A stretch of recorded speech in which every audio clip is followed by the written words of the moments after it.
अनुसूची। प्रश्न 1 है, भारतीय संविधान में कुल अनुसूचियां हैं? तो उत्तर है डी यानी 12। भारतीय संविधान में कुल 12 अनुसूचियां हैं। मूलतः संविधान में 8 अनुसूचियां थीं। कालांतर में संविधान संशोधन द्वारा 9वीं, 10वीं, 11वीं और 12वीं अनुसूची को संविधान में शामिल किया गया। प्रश्न नंबर 2 है, भारतीय संविधान में कितनी अनुसूचियां हैं? तो उत्तर है डी यानी 12। प्रश्न नंबर 3 है, निम्नलिखित में से कौन सा एक भारतीय संविधान की पहली अनुसूची का प्रावधान नहीं है? तो उत्तर है डी नागरिकता। बाकी सब राज्य, संघ राज्य, क्षेत्र और राज्यों के नाम और राज्य क्षेत्र ये सब भारतीय संविधान की पहली अनुसूची में है। पहली अनुसूची राज्य एवं संघ राज्य क्षेत्रों के बारे में उपबंध, अतः स्पष्ट है कि नागरिकता का प्रबंधन प्रथम अनुसूची में नहीं है।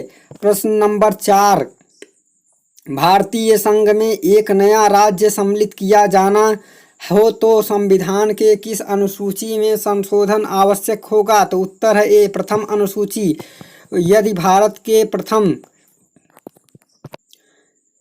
यदि भारत संघ के एक नए राज्य का सृजन करना हो तो संविधान के प्रथम अनुसूची में संशोधन आवश्यक होता है। प्रश्न नंबर 5 है, सूची 1 सूची 2 में मिलान करना है। तो संविधान की अनुसूची है और विषय है। तृतीय अनुसूची में क्या है, षष्ठम अनुसूची में क्या है, चतुर्थ अनुसूची में क्या है, नवम अनुसूची में क्या है? तो नवम अनुसूची में भूमि सुधार है और षष्ठम अनुसूची में जनजातीय क्षेत्र है और चतुर्थ अनुसूची में तो तृतीय अनुसूची में है शपथ, चतुर्थ में प्रतिनिधित्व है और षष्ठम में है जनजातीय क्षेत्र और नवम में भूमि सुधार है। तो नवम में भूमि सुधार है, षष्ठम में है प्रतिनिधित्व, षष्ठम में है जनजातीय क्षेत्र, चतुर्थ में है प्रतिनिधित्व और तृतीय में है शपथ। प्रश्न नंबर 6 है, भारतीय संविधान की निम्नलिखित में से कौन सी अनुसूची राज्यसभा में स्थानों के आवंटन से संबंधित है? तो उत्तर है बी यानी चौथी अनुसूची। भारतीय संविधान की चौथी अनुसूची राज्यसभा में स्थानों के आवंटन से संबंधित है। प्रश्न नंबर 7 है, संविधान की छठी अनुसूची में दी गई स्वायत्त जिला परिषद उत्तर पूर्व भारत के किस राज्य में लागू नहीं होता है? तो उत्तर है सी नागालैंड। छठी अनुसूची असम, मेघालय, त्रिपुरा और मिजोरम से जनजातीय क्षेत्रों के प्रशासन के बारे में उपबंध प्रावधान है। प्रश्न नंबर 8 है, एक विषय को समवर्ती सूची में शामिल किया जाता है जब इस पर एक कानून पास किया जा सके। तो यह उत्तर होगा सी केंद्रीय और राज्य सरकार। भारतीय संविधान की 7वीं अनुसूची अनुच्छेद 246 में 3 सूचियों का उल्लेख है। प्रथम संघ सूची, दूसरा राज्य सूची, तीसरा समवर्ती सूची। संघ सूची में सम्मिलित विषय पर संघ ही संसद को तथा राज्य सूची में उल्लिखित विषय पर राज्यों की विधानसभाओं को कानून बनाने का अधिकार है। समवर्ती सूची पर केंद्रीय और राज्य सरकार दोनों को कानून बनाने का अधिकार है, लेकिन राज्य द्वारा बनाया गया कानून उस पर केवल केंद्र द्वारा बनाए गए कानून पर विरोध की मात्रा तक शून्य हो जाता है। प्रश्न नंबर 9, भारतीय संविधान की किस अनुसूची में केंद्र और राज्यों के मध्य शक्तियों का विभाजन उपबंध है? तो उत्तर है सी यानी 7वीं अनुसूची में। प्रश्न नंबर 10 है, भारतीय संविधान की समवर्ती सूची में निम्नलिखित में क्या शामिल नहीं है? तो उत्तर है सी यानी कि लोक व्यवस्था नहीं शामिल है, बाकी सब शामिल है। जनसंख्या नियंत्रण एवं परिवार नियोजन, आर्थिक एवं सामाजिक योजना, विवाह और विवाह विच्छेद। भारत के संविधान की 7वीं अनुसूची में लोक व्यवस्था राज्य सूची के अंतर्गत है। अन्य सभी विकल्प जनसंख्या नियंत्रण एवं परिवार नियोजन, आर्थिक एवं सामाजिक योजना, विवाह और विवाह विच्छेद समवर्ती सूची में शामिल है। प्रश्न नंबर 11 है, निम्नलिखित में से कौन राज्य सूची का विषय नहीं है? तो उत्तर है डी न्यायालय का अवमानन। राज्य सूची का विषय नहीं है। न्यायालय का अवमानन समवर्ती सूची का विषय है, जबकि लोक व्यवस्था, कब्रिस्तान तथा लोक स्वास्थ्य राज्य सूची के विषय हैं। 7वीं अनुसूची में 3 अनुसूचियों में प्रथम संघ सूची, दूसरा राज्य सूची, तीसरा समवर्ती सूची वर्णित है। सूची 1 संघ सूची में प्रविष्टियों की संख्या 97 है। सूची 2 राज्य सूची, इसमें प्रविष्टियों की संख्या 66 है। सूची 3 समवर्ती सूची, इसमें प्रविष्टियों की संख्या 47 है। संघ सूची में वर्णित कुछ विषय रक्षा, नौसेना, परमाणु आयुध, बीमा, बैंक, डाकघर, जनगणना, कृषि आय से विभिन्न आय पर कर आदि। राज्य सूची में वर्णित कुछ विषय लोक व्यवस्था, लोक स्वास्थ्य, काजी हाउस, मत्स्य की कृषि आय पर कर, पथ कर, प्रति व्यक्ति कर आदि। समवर्ती सूची में विवाह, विवाह विच्छेद, न्यायालय का अवमानन और वन्य जंतुओं और पक्षियों का संरक्षण, सामाजिक सुरक्षा, जन्म मरण, सांख्यिकी आदि। प्रश्न नंबर 12 है, निम्नलिखित में से कौन सा संघ सूची का विषय नहीं है? तो उत्तर है डी, यानी कृषि आय पर कर। बाकी विदेश ऋण, डाकघर, बचत बैंक, अंतर्राज्यीय व्यापार, ये सब क्या है? संघ सूची का विषय है। प्रश्न नंबर 13 है, निम्नलिखित में से कौन सा विषय संघ सूची का विषय नहीं है? तो उत्तर है ए, विवाह एवं तलाक संघ सूची का विषय नहीं है। बाकी नागरिकता हुआ, बैंकिंग हुआ, अंतर्राज्यीय व्यापार, ये सब संघ सूची का विषय है। प्रश्न नंबर 14 है, निम्नलिखित में से कौन सा विषय भारतीय संविधान के समवर्ती सूची के अंतर्गत आता है? तो उत्तर है ए, यानी विवाह तथा विवाह विच्छेद, ये समवर्ती सूची के अंतर्गत आता है। बाकी संघ ही लोक सेवा, पुलिस और आयकर, ये सब राज्य, पुलिस जो है राज्य सूची के अंतर्गत है, आयकर जो है राज्य केंद्र दोनों। प्रश्न नंबर 15 है, निम्नलिखित में से कौन सा एक भारत के संविधान में राज्य सूची का विषय नहीं है? तो उत्तर है डी, राजनयिक प्रतिनिधित्व, दाव तथा द्युत क्रीड़ा, मत्स्य उद्योग, राज्य के मंत्रियों का वेतन तथा भत्ते, ये सब राज्य सूची के अंतर्गत हैं।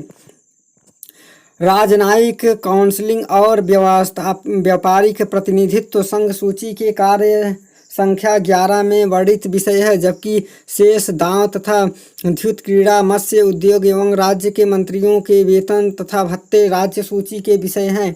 प्रश्न नंबर 16, निम्न में से कौन सा विषय भारत के संविधान की राज्य सूची में है? तो उत्तर है पुलिस राज्य सूची, पुलिस और सार्वजनिक व्यवस्था संघ सूची, केंद्रीय लोक सेवा और समवर्ती सूची शिक्षा।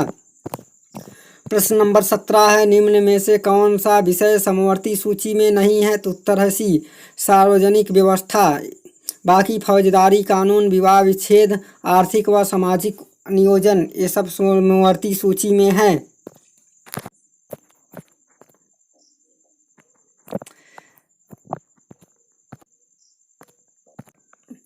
समवर्ती सूची की प्रविष्टि संख्या 1 में फौजदारी कानून है, प्रविष्टि संख्या 5 में है विवाह तथा विच्छेद, और तथा प्रविष्टि संख्या 20 में आर्थिक एवं सामाजिक नियोजन का उल्लेख करती है।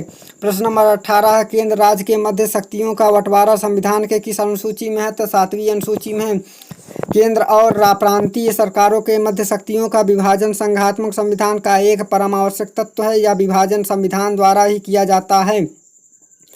प्रत्येक सरकार अपने अपने क्षेत्र में सार्वभौम होती है और दूसरे के अधिकारों एवं शक्तियों पर अतिक्रमण नहीं कर सकती।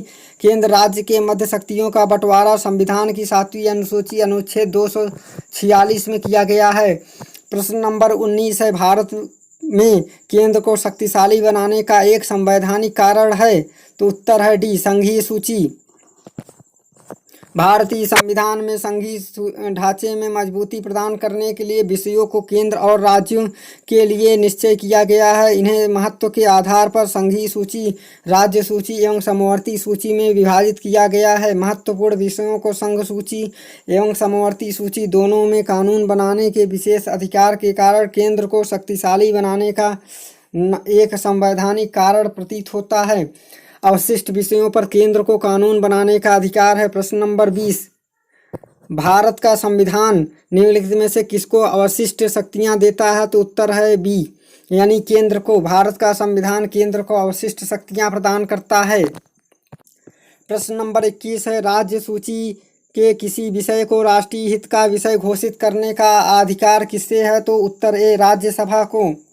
संविधान के 11वें भाग में अनुच्छेद 249 में यह वर्णित है कि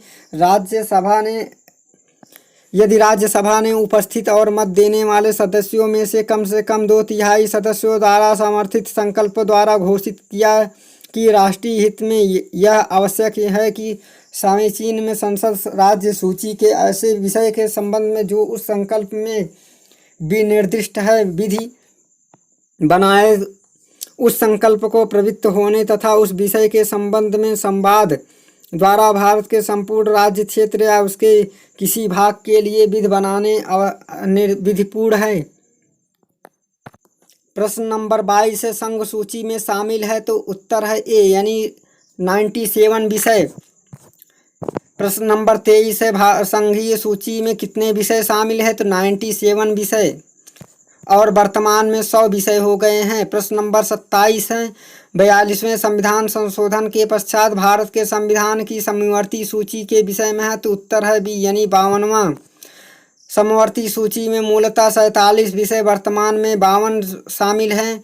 प्रश्न नंबर 25, निम्नलिखित में से कौन सा एक समवर्ती सूची में परिभाषित विषयों पर विधियों का निर्माण करता है? तो उत्तर सी, यानी राज्य विधानमंडल और संसद दोनों।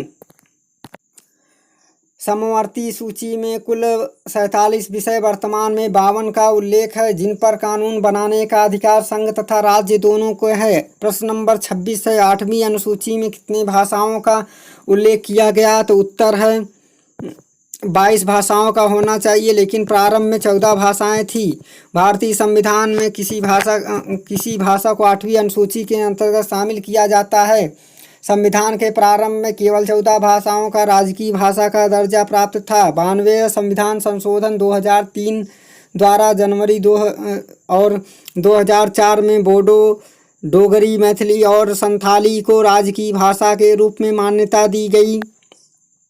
बोडो, डोगरी, मैथिली और संथाली, इसमें पहले 1992 में 71वें संविधान संशोधन नेपाली, कोंकणी तथा मणिपुरी को तथा 1967 में 21वें संविधान संशोधन द्वारा सिंधी को राजकीय भाषा का दर्जा दिया गया। इसी प्रकार अभी तक 22 भाषाओं का संविधान अनुच्छेद 344 के तहत मान्यता प्राप्त है। 8वीं अनुसूची में शामिल भाषाएं असमिया, बंगाली, गुजराती, हिंदी, कन्नड़, कश्मीरी, कोंकणी, मणिपुरी, मलयालम, मराठी, नेपाली, ओडिया, पंजाबी, संस्कृत, सिंधी, तमिल, तेलुगु, उर्दू, बोडो, डोगरी, संथाली एवं मैथिली है। प्रश्न नंबर 27 है, भारतीय संविधान की 8वीं अनुसूची में कितने भाषाओं का उल्लेख है? तो उत्तर होगा सी, यानी 22 भाषाओं का। प्रश्न नंबर 28 है, भारतीय संविधान की 8वीं अनुसूची में निम्न में से कौन सी भाषा शामिल नहीं है? तो उत्तर है बी, अंग्रेजी भाषा शामिल नहीं है, बाकी हिंदी, संस्कृत, संथाली ये सब शामिल है। प्रश्न नंबर 29 है, भारतीय संविधान की 8वीं अनुसूची में कितनी भाषाओं का उल्लेख है? उत्तर है सी, यानी 18 भाषाओं। उपयुक्त की व्याख्या, भारतीय संविधान की 8वीं अनुसूची में कितनी भाषाओं का उल्लेख है? तो उत्तर है सी, 18 भाषाओं को, ऐसे 22 भाषाओं का होना चाहिए, इसमें गलत दिया है। प्रश्न नंबर 30, संविधान की 8वीं अनुसूची में कितनी प्रादेशिक भाषाओं को शामिल किया गया है? तो उत्तर है सी, 22 भाषाओं। प्रश्न नंबर 31 है, भारतीय के संविधान की 8वीं अनुसूची का संबंध है? तो भाषा से संबंध है। प्रश्न नंबर 32 है, भारतीय संविधान की 10वीं अनुसूची का संबंध है? तो दल बदल कानून से, यानी दल परिवर्तन निहारता प्रावधान से। संविधान की 10वीं अनुसूची में दल बदल विरोधी कानून विषयक प्रावधान है। यह अनुसूची 52वें संविधान संशोधन 1985 द्वारा जोड़ा गया। ध्यातव्य है कि 10वीं अनुसूची 91वें संविधान संशोधन 2003 द्वारा संशोधित किया गया। इस संशोधन का उद्देश्य दल बदल पर रोक लगाने के साथ साथ केंद्र एवं राज्यों में मंत्रिपरिषद के आकार को सीमित करना था। प्रश्न नंबर 33 है, संविधान की 12वीं अनुसूची किसके कार्यों से संबंधित है? तो उत्तर है नगर पालिकाओं से। संविधान की 12वीं अनुसूची नगर पालिकाओं के कार्यों से संबंधित है। इस अनुसूची के अंतर्गत नगर पालिकाओं को 18 विषय प्रदान किए गए हैं। इस अनुसूची में 74वें संविधान संशोधन द्वारा शामिल किया गया। प्रश्न नंबर 34 है, भारतीय संविधान में 12वीं अनुसूची में कितने विषय हैं? तो उत्तर है सी, यानी कुल 18 विषय हैं।